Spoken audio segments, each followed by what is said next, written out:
Ito po yung mulberry.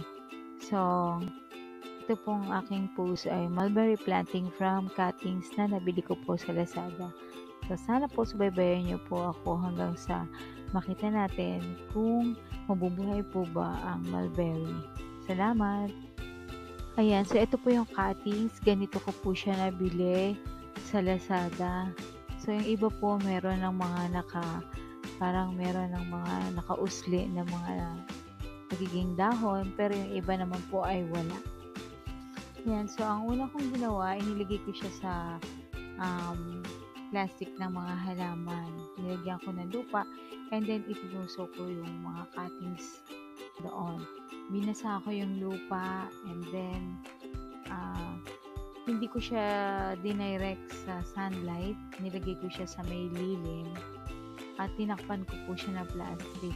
So, sinunod ko yung directions na ibinigay sa akin ng seller ko sa Lazada. Ayan, kaya dito nakikita natin. Ito, gantong-ganto yung mismo ginawa ko.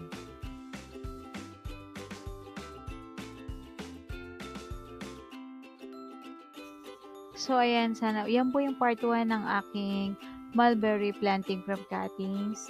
So, sana po sa part 2 ko, subaybayan po ninyo ko kung nabuhay ba yung aking mga itinanim na mulberry dito sa Del Monte, Bulacan. Maraming salamat po. Enjoy.